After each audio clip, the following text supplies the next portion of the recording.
Good afternoon. It's Tuesday, the 14th of March 2017, just after 1 o'clock. Welcome to UK Column News. I'm your host, Brian Gerrish.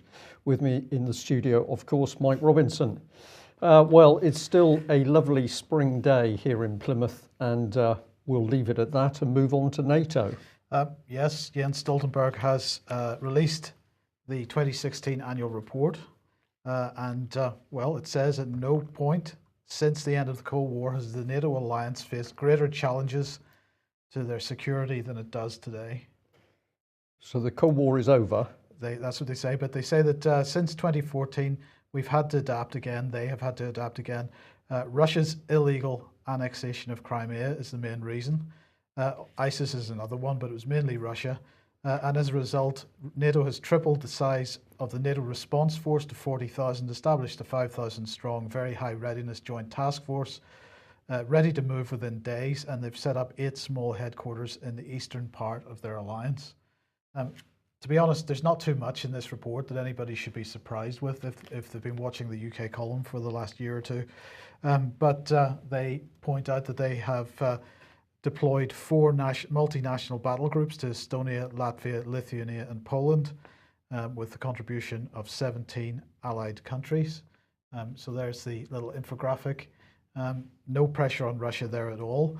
They're also projecting stability.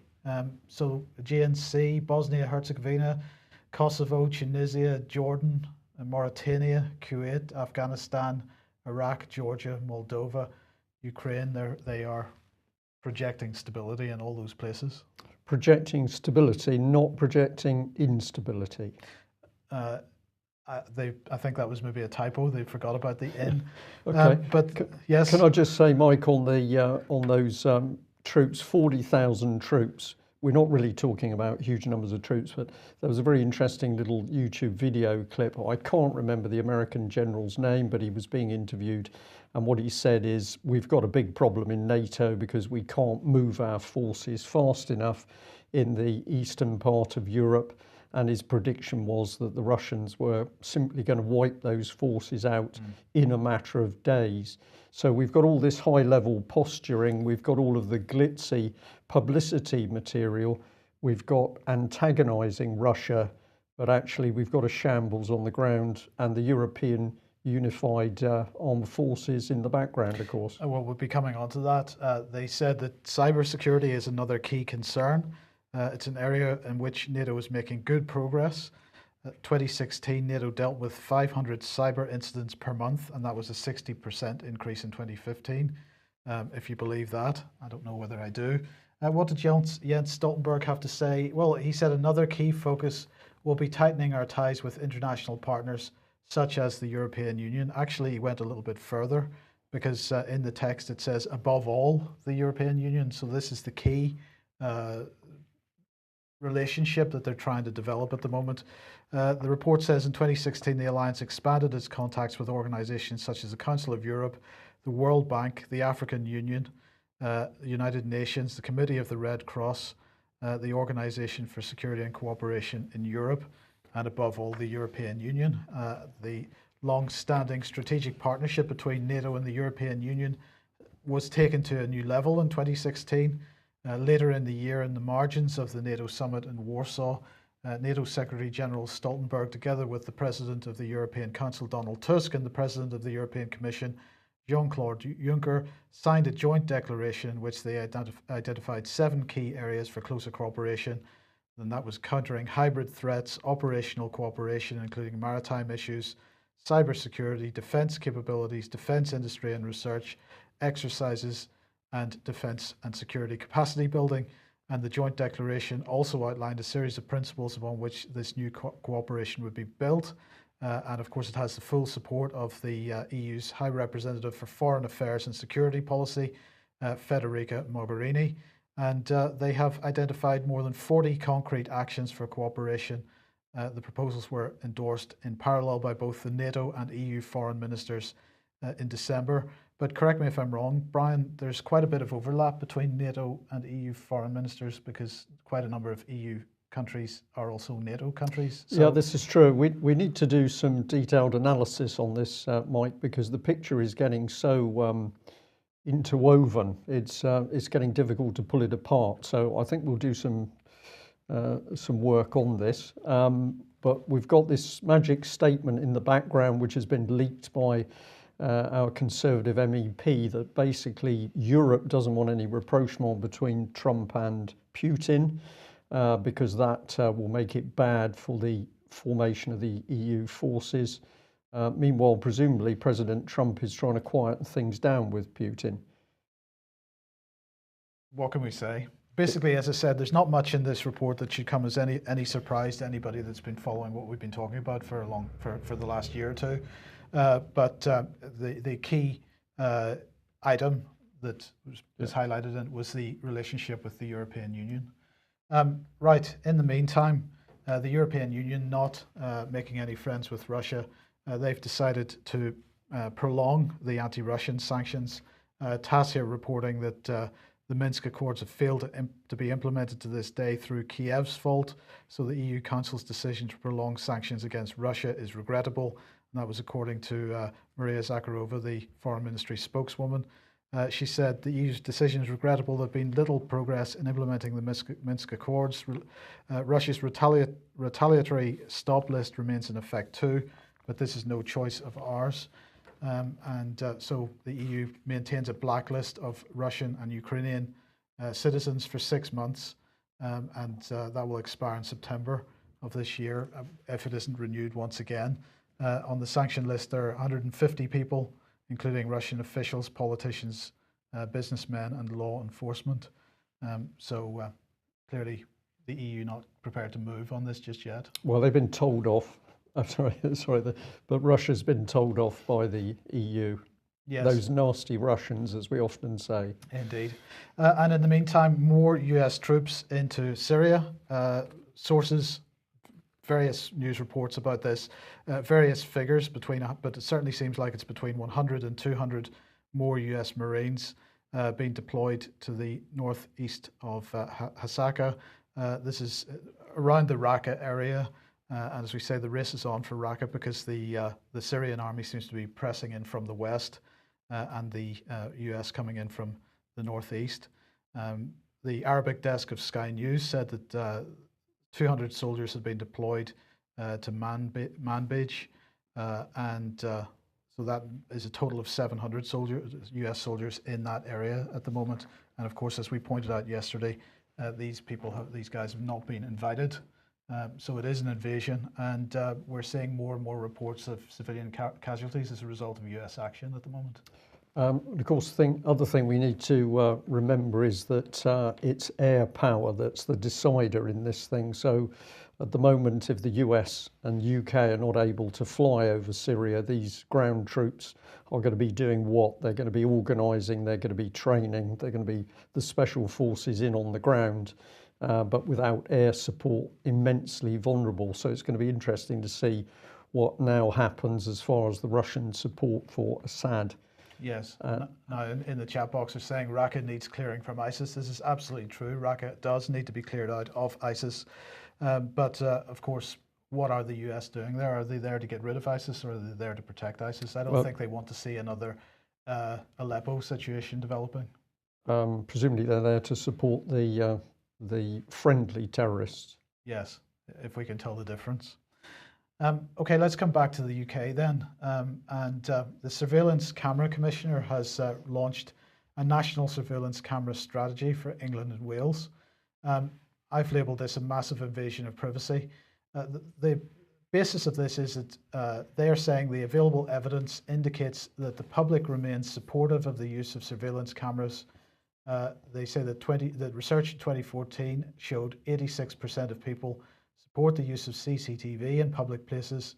But the point that's being made in this report is that although as the way devices are used changes, such as increased use of automatic facial recognition and body-worn video, that the public may become a bit more reticent to support the use of video cameras. So this is a fishing exercise to see what they can get away with next. No. The fishing exercise has come in the last 8 weeks or so because they produced an interim report back in October, and then they asked for public comment on that. And this is the result of that public comment. So Tony Porter, who is the commissioner, launched the strategy. He has said he's worried about overt surveillance becoming much more invasive because it's linked to everything else. So one example that they gave in the report was that in 2016, the Metropolitan Police had been using automatic facial recognition at the Notting Hill Carnival. So the police were walking around through the crowds at the carnival with body-worn cameras which are linked to the National Crime Database. And then facial recognition was being used to see who was there and try to identify criminal activity. But the question is whether that's the limit of it. Who else's face appeared on that via that camera? Were their activities recorded? We don't know. So Tony Porter is absolutely raising a flag on this. And the other issue that he's raising, the point that he's making, is he said that a recent report by Big Brother Watch had shown a 46.6% decrease on funding spent on the installation, maintaining and monitoring of CCTV by local authorities since 2012, from around £515 million to approximately £277 million. The report says this downturn in spend is likely to indicate some councils switching off or reducing their CCTV provision. In 2015-16, towns such as Havant and Newbury have switched off schemes to save money, and Westminster Council has also questioned their role in the provision of monitored CCTV. And this, I think, is the key point, because what we're looking at there is the privatisation of this.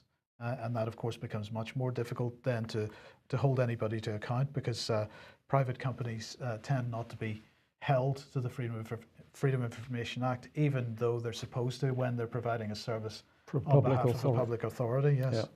Yeah. He was describing this in The Guardian as a nightmare scenario, a lack of understanding about how big data and how effective this can be. The technology is here to protect us, but this needs to be informed consent about what it's capable of doing. And he's suggesting that neither the government nor the public actually appreciate where we're going.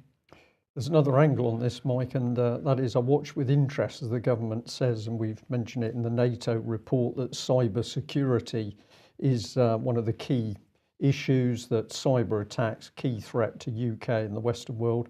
And yet if we look at what the government is doing in UK at the moment, it's centralising every single bit of data collection. So if I was given the job of doing something to protect our cyber infrastructure, the first thing I'd be looking at was decentralising it so that it was decentralised and compartmentalised. We are doing the opposite. The government is linking everything together, which of course means that if there's a hack, it's going to go everywhere. And the other point that's made in the report, of course, they raise the issue of the fact that the Internet of Things and so many devices which may be classed as surveillance in one form or another, whether it be smart meters to cameras to simple webcams on the internet with almost no security protection there at all. Okay, well, what are we going to do about all this? The key thing is that people understand what's happening and they're able to talk, meet and discuss it. And so we will say that Saturday, the 26th of April 2017, we have this wonderful hall in Nottingham, which is designed to bring people together who, in principle, are awake, who are out there trying to stop the worst of the excesses of this dictatorship which is installing itself. If you haven't got a ticket for that event, it is only £10. We understand that travel is another cost on top. However, here is the space for people to come together and exchange ideas. Can I just say it's the 22nd of April, not the 26th? 22nd of April. Yes. Okay. I'll put my glasses on for the next bit. Now, we just bring this up on screen. You can freeze the screen to read it if you want, but we just want to say this is somebody taking really excellent action, and very simply. So this was sent in to us today. It's an email which has been sent to most of the London LBC presenters. Dear Nick and fellow LBC presenters, government policy to cover up the abuse of children. Please view the attached video of Tim Fortescue, Chief Whip, 1970-73. It was originally broadcast in 1995. In it, Tim Fortescue, Chief Whip, reveals it was government policy to cover up the sexual abuse of children within the Conservative Party. They then give a little transcript in this email. They give a little transcript of what Tim Fortescue said. They've also attached a copy of a letter that Robert Greene has written to Paul Dacre, the editor of the Daily Mail. The subject of this letter is his concern that some of Mr. Dacre's journalists may be undermining the validity of Chief Constable Mike Veal's investigation into the serious allegations made against Edward Heath relating to sexual crimes committed against children. So what we've got here is a very concise email, which simply means that LBC will never be able to say they didn't know. I think this is a really powerful email. It shows what people can do when they've got the information in front of them, and we'll be fascinated to hear what comes back from LBC. But Tim Fortescue's video clip is easily found on YouTube. If you haven't seen it, please do, because in it he simply says that the policy of the whips was to help cover up the abuse of children in order to, I'll use inverted commas, blackmail politicians into then doing what the whips wanted. But no child abuse in Westminster, according to David Cameron or Theresa May. A big thank you to those that have donated to the UK column. This little one came through. Somebody's tried to donate from the States but had a problem. We're going to say thank you for trying.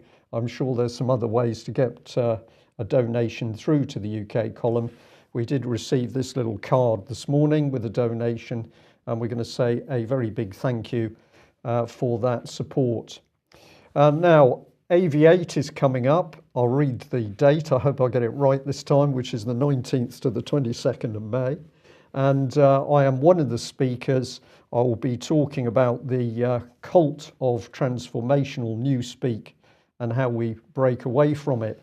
Why did I choose that title? Well, because for a very long time, UK column has been watching the use of language or the corruption of language to achieve political purposes, and it's quite clear to us that this is now speeding up. So let's bring in the subject of mindfulness, and we are particularly concerned to see this now being spread into schools, and it's being targeted against younger and younger children. So here's the BBC headline: Mindfulness to help children's mental well-being in schools. We've got another one here: Can mindfulness improve pupils' concentration?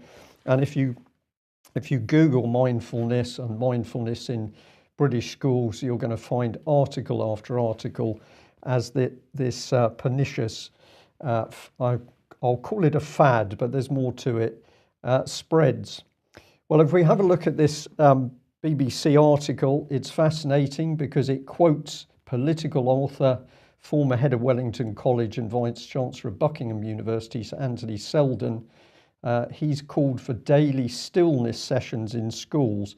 There's been a decline in traditional religious assemblies where people might have quiet time and in fact pray. We're going to get rid of all of that. We're going to have mindfulness, and that's going to be pushed out across all of the schools. So it says here, so can mindfulness meditation really help schools, pupils concentrate amid the distractions of 21st century living?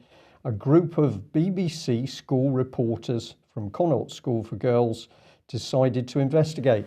So the BBC uses 14-year-old schoolgirls in order to investigate mindfulness. And I'll just add this one in. In October, the Mindfulness All-Party Parliamentary Group said the practice should be made more widely available.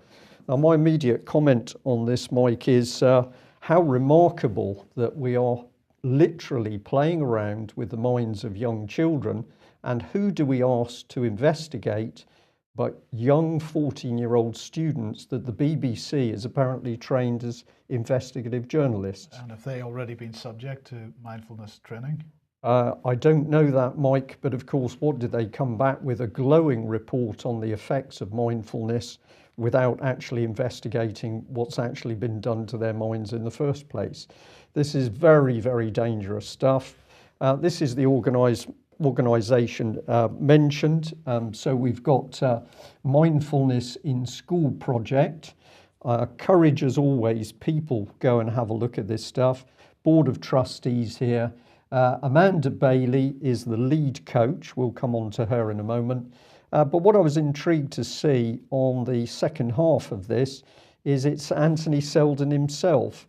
So in the BBC article, the BBC simply fails to declare that Anthony Seldon's got an interest in a key part of their report.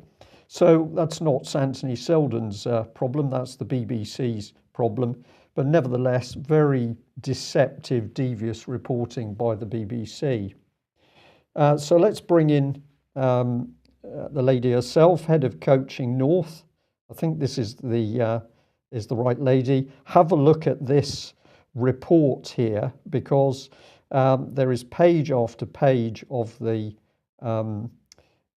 benefits of mindfulness, and of course it's labeling here that we're going back to Buddhist traditions 2,500 years ago. Well, that's very interesting. It says there, however, we should also remember that secular mindfulness has its roots in Buddhist traditions going back 2,500 years. But the fact of the matter is that the Buddhist community has absolutely raised concerns about the fact of secular mindfulness. They're saying that the mindfulness that they teach is rooted in Buddhist spiritual tradition, and that this is rooted in nothing and potentially quite dangerous. Potentially quite dangerous. I just noted in this lady's text here that it says there is still widespread confusion about mindfulness, what mindfulness is, and how it can be practiced. So we're introducing a practice about which there's widespread confusion. We're already introducing it into schools, and we have no idea what the real risks are to the children. We've emailed one of these organisations this morning to ask what due diligence they've done on the risks to the minds of children. We haven't had a reply yet. If we get a reply, of course, we will make that available to viewers. So if we come back to MISP, have a look, because they're now networked worldwide. So we've got links to the Czech Republic, the States, into Europe, into children's charities. This thing is spreading like wildfire. And I have to say, I originally thought this was a sort of generic marketing exercise which was spreading this mindfulness throughout the country. However, that's clearly not the case. So if we come back to that BBC report, what they flagged up is an all-party working group on mindfulness. And in the report, centre screen, we've got another number of areas that the government is recommending that we have to have mindfulness in health, we have to have it in education, we have to have it in the workplace, and we have to have it within the criminal and justice system. So basically, Mike, this is being driven through the community. There's been no open debate. I don't remember a debate in Westminster about the benefits and risks of mindfulness. But what we've got is this all-party parliamentary group, which is simply pushing it into position. And what qualifications do people have that are pushing this into the health, education, workplace and criminal justice system? Well, at the moment I can find none. And of course, if you get into what mindfulness really is, this is a mild form of cognitive therapy. We are very close to NLP. We can have a discussion as to whether it's NLP or not. We'll call it NLP Light. And this is being specifically targeted at the moment on very young children. But at the other end of the spectrum, we've got hardened criminals who are apparently going to receive the same form of treatment. And we know there are concerns from psychiatrists and clinical psychologists, many of whom say this system is unproven. But where is this all coming from within Parliament? Well, if you read the report, this is the opening statement, a culmination of over a year of research and inquiry, including 8 hearings in Parliament, when members of the Mindfulness All-Party Parliamentary Group were able to hear firsthand and question some of those who have experienced and there's the quote, the transformational impacts of mindfulness. So this is not about helping people become happy. This is about transforming their mental state to somebody else's agenda, and it's what that real agenda is that's one of the critical things. But we get a better picture if we come to this one. This work originated with an initiative led by Lord Richard Layard and Chris Ruan, the former Labour minister who lost his seat in 2015. They established a programme of mindfulness classes in Parliament, attended to date by 115 parliamentarians and 80 of their staff. That possibly explains quite a lot, Brian. I believe, Mike, and I'm not joking, I believe that what we're seeing is when we encounter MPs who are making decisions which many of us would say, this is not common sense, this is not a rational person speaking. Take local Plymouth MP Oliver Colville, who's suddenly talking about the fact that his mummy used to read him stories about hedgehogs and he's now campaigning for hedgehogs. Something is happening to the minds, the cognitive processes of our MPs, and we're now getting a clue of what's going on. So if we follow the gentleman concerned through, this is Richard Layard. This brings you to the Centre for Economic Performance. And within this report, it says this: one of our priorities is that public policy should increasingly aim at well-being. Richard Layard was on the Commission for Wellbeing Policy chaired by Gus O'Donnell. So Mike, without any trouble at all, we're rapidly coming back into the field of Gus O'Donnell, common purpose, neuro-linguistic programming, and this stuff has been driven through Parliament. And well-being, and of course well-being is right at the heart of the named person scheme in Scotland, and of course we don't have any definition for what well-being is. What is well-being? I'm going to be mentioning well-being in a moment with regard to the National Citizen Service, but this is at the heart of policy, and what are we doing to people's minds in the meantime? I believe we are damaging people's minds. I believe we are damaging the minds of our children. Anybody who believes that application of politically controlled mindfulness, anybody who believes that is good, I think they are grossly mistaken. We need to look at the people who've decided that this is policy. We've got to look at the risks to our children, and parents in particular have got to stand up and be counted in saying, do we really want this to be going on in our schools?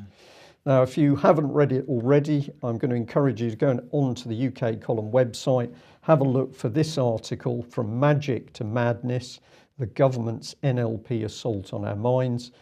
We wrote this back in November 2015. There's a lot of there's a lot of detail of the damage that NLP is causing. And again, in this article, it's talking about NLP actually being given to members of Parliament and pushed through social services. Now, we've got a blue banner at the top of this. I'll just unfurl that banner, as it were, to show an ad which cropped up when I visited the UK Column website. And here it is, NLP Practitioner Training and Certification. This is Richard Bandler. Have a look at the origins of NLP, and it will quickly take you into connections with the CIA, Mossad, Israel, and indeed the murder of a lady. So there's some very dark stuff going on here, but this is the speed of Google picking up on what you're searching for, Mike. So I search on NLP mindfulness, the next minute, bang, the ads are up. And we'll leave you on this one. Thank you very much to one of our viewers that pointed this article out to us, and that is that President Trump has ditched a big training course for White House staff. This was about $1 million worth of training, and it was to do basically with leadership, ethics and management. Now, what I believe this course is the American equivalent of common purpose leadership training, and for some reason President Trump has decided, I don't want it. So maybe there's something good starting to happen the other side of the pond. Well, could that be the case with our youth in this country?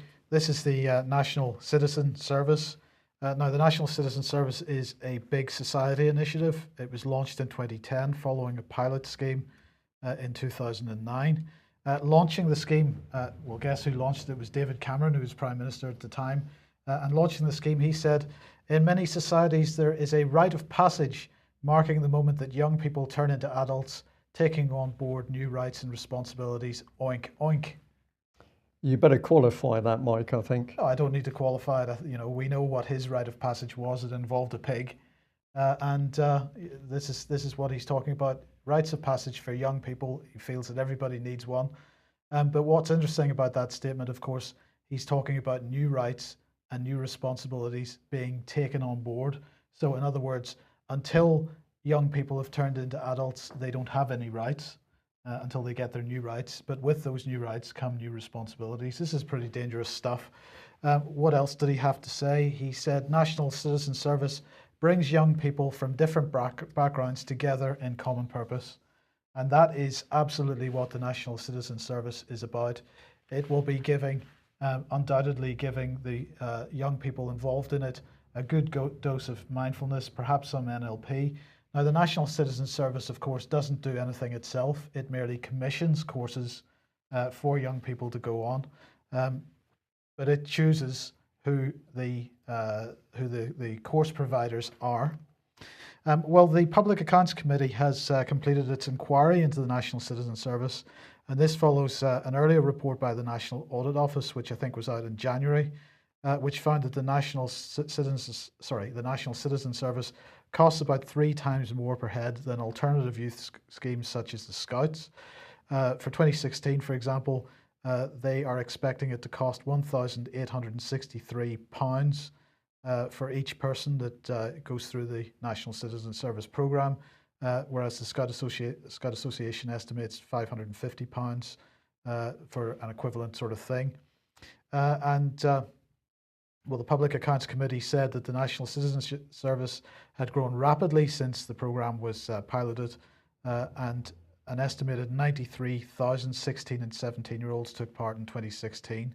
But they're complaining that the participation is not growing fast enough. Meg Hillier, the chair of the Public Accounts Committee, said there are considerable long-term ambitions for the National Citizen Service, a legacy of David Cameron's vision of a big society.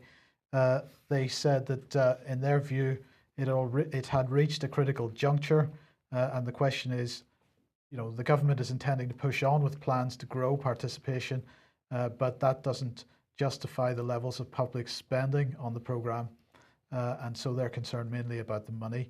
£475 million of public money going in to reframe young people's minds, Brian.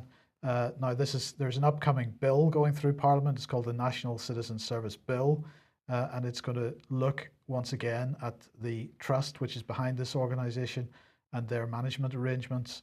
Now, the Cabinet Office was the body that set up the NCS Trust, and it was set up as a community interest company, almost wholly funded by government. So the question is, are they going to shut it down, or are they going to demand that it raises more money from the private sector or from the third sector? It's not clear just yet, but certainly there's no foundation money in this yet. It's totally government funded, and 900,000. Sorry, I think it was 900,000 children have been through this since 2009. Yeah, so the speed at which this is happening is phenomenal. Thousands and thousands of children going through a government-controlled citizen training. Views and values that the government puts forward are what's being projected at the children, and then we use a technique such as NLP to embed ideas and values without the children really having a conscious decision in their heads as to whether they agree with what they're being told. And well, the other one we need to mention is, of course, the Behavioural Insights team. So the British government set up this team of psychologists, applied psychologists, who eventually boasted that they had achieved the ability to change the way people thought, the way people behaved, and they were so confident in the success of these techniques that those techniques were sold to both the Americans and the Australians. So if you're not aware of this, Google Behavioural Insights team, and of course it started out within government, within the Cabinet Office, and then it then migrated sideways into a social community interest company or a social interest company. So it is still there, and this is one of the powerhouses of producing this political agenda aimed at children. So meanwhile, if we've covered children, let's bring in elderly people, because of course the big scourge at the moment is dementia. David Cameron almost boasting that we can expect over 2 million people with dementia. I think it was by 2050. He was very confident of the number.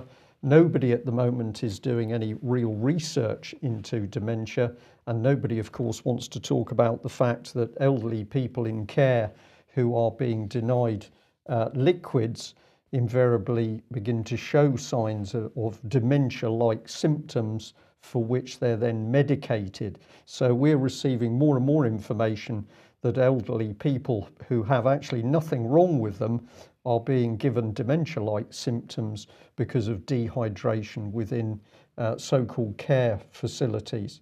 Well, here we've got the Law Commission. People with dementia and learning difficulties detained in care without checks due to failing law. Now, I think, Mike, this is a scam, because we're well aware of what's going on. Elderly people are having property taken away from them. They're being told that they're not compos mentis, they're not capable of looking after themselves. Is it the public backlash which has now caused a so-called independent review by the Law Commission? We don't know. And this one also flagged up to us today, all change in the courts. So we've got business and property courts. What are they saying? From June this year, the specialist civil courts are to be known as the Business and Property Courts of England and Wales. There'll be the new name for England-Wales International Dispute Resolution Jurisdictions. So massive changes to the courts. We've been warning about changes, attempted changes to the British Constitution. Courts, of course, are part of this. And where's this going, Mike? I almost sense that they're making the courts fully corporate organisations now. Absolutely. The Business and Property Courts will be the new name for England and Wales International Disputes Resolution Jurisdictions. Of course, the international dispute resolution schemes are the main parts of the free trade agreements that people don't like. So this rebranding in preparation for our new trade agreements with all and sundry, perhaps? Perhaps. But I wonder, did they go to a PR company and pay for that name? I don't know. If anybody can help us out with deeper research on that, we would be very grateful, because of course the justice system is one of the key areas that if we lose common law, if we lose proper courts and trial by jury, we simply have no justice left in this country. Absolutely. Well, bit of an amusing story here. This is Charlotte Hogg, who was the CTO of the Bank of England, then became Deputy Governor. And unfortunately, she became Deputy Governor, 6-8 weeks ago, something like that. She's had to resign almost immediately because of a conflict of interest, it seems. She was brought up in front of the Treasury Select Committee, who declared that that her professional competence fell short of the standards required. And basically this is because that when she joined the bank in 2013 as Chief Operating Officer, that her brother, Quentin, was working in a senior strategy role at Barclays. But she set the bank's guidelines, which defined how people declare conflicts of interest. And this absolutely falls under the guidelines which she herself set. But she didn't declare that her brother was working for Barclays, and Barclays is a bank that the Bank of England regulates. And therefore, she's found herself in an untenable position and has had to resign. Can I just say, Mike, interesting headline, Hogg quits Bank of England incompetency row. This word competency came out of the European Union as far as I'm concerned. Yes. Is it about competency or is it about lying? I think it's about lying, but they said it's about professional competence. But anyway, I think I agree with you. It's about lying. What did Mark Carney say? I deeply regret that Charlotte Hogg has chosen to resign from the Bank of England. Right. So there you go. Is Charlotte Hogg part of the Hogg politician family? Not that I'm aware of, but it's a good question. All right. I won't mention piggies at all. We'll end on this one from a local paper, the Plymouth Herald. A cuddly picture there of man with his owl. BBC accused of double standards over censure of freelance contributors. Now, BBC and double standards, surely not possible. Not possible. So, I nearly didn't read this because, of course, we're only supposed to be supporting hedgehogs in Plymouth, but I thought an owl article. So this was a key part of it. Despite regular complaints about Mr. Packham, the gentleman left, using his BBC licence fee funded position to attack people in the countryside, that means verbally attack, he has so far escaped censure. The argument put forward after he branded farmers and country sports followers the Nasty Brigade in an edition of BBC Countryfile magazine was that Mr. Packham was a freelance contributor, not a BBC employee. So that's pretty straightforward. So bring in the next bit. But an allegation of double standards has now been levelled at the corporation after they took a rather different approach with another freelance BBC presenter. BBC Radio 4 Woman's Hour host Jenny Murray was sanctioned for publishing an article in the Sunday Times about transgender people. She wrote, "Be trans, be proud, but don't call yourself a real woman." So where did this take us? Well, this is the BBC response. Responding to criticism of Miss Murray's comments, a BBC spokesperson said Jenny Murray is a freelance journalist and these were her own views. However, we've reminded her that the presenters should remain impartial on controversial topics covered by BBC programmes. So there's indeed double standards there. But if we get to the heart of what's going on here, the Herald fails to pick up on the true agenda, which is the BBC bias in favour of the transsexual agenda and against those who dare to challenge it. And we will say that the BBC is striving for heteronormativity and transhumanism.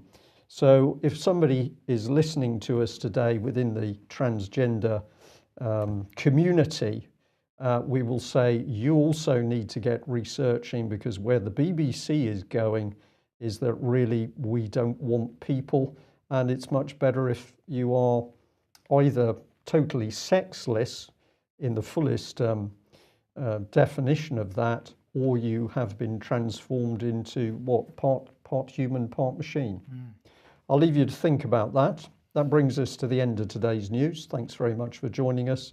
If you're not a subscriber of the UK column, please consider taking out a subscription, because we can only do what we do with your help. Thanks for joining us. Bye-bye.